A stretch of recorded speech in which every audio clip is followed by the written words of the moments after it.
Hey, what is going on, class? My name is Eric, and I'm going to be talking to you guys a little bit about the importance of booster seats and car seats and why it is that we use them or should be using them properly. There's been many cases where, children haven't been using the proper car seat or haven't not been using any car seat, and it doesn't turn out well for a lot of them. So I feel like as parents, we need to be doing that, doing right by them and taking these precautionary measures. So car accidents are inevitable. It's not something that we can foresee or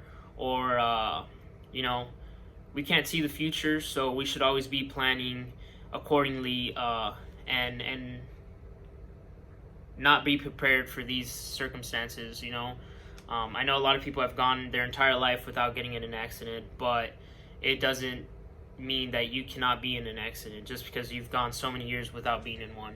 We don't know who is out there in the streets, so me as a parent, I always, will take those precautionary measures or those extra steps in order to ensure the safety of my child. So, according to communitytoday.com, 650 children under the age of 12 died in 2011, and more than 100,000 of them were injured. So that just gives you a little bit of insight on the numbers and the statistics based off the negligence of the parents, because it all falls on the parents, and it is their obligation to place them in there and strap them down properly.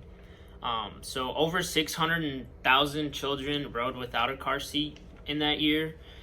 So if you look at the numbers, there's a huge gap, 650 deaths, 600,000 of them didn't ride in a car seat.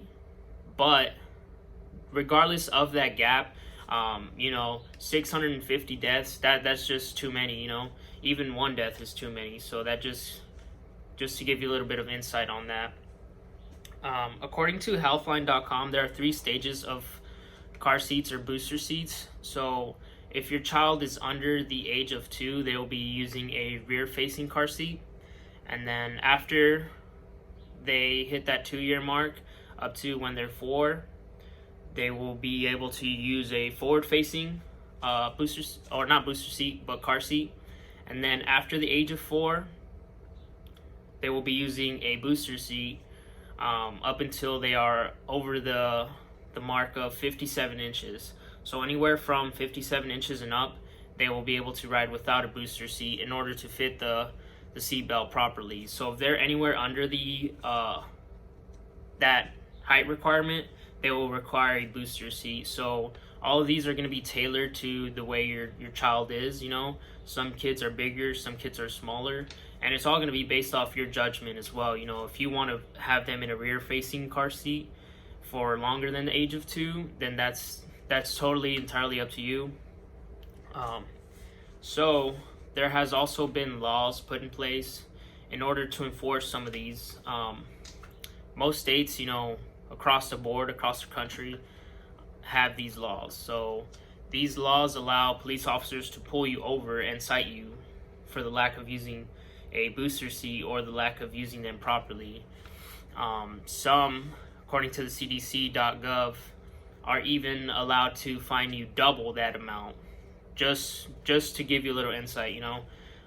So yes, we have our typical or standard citation amount.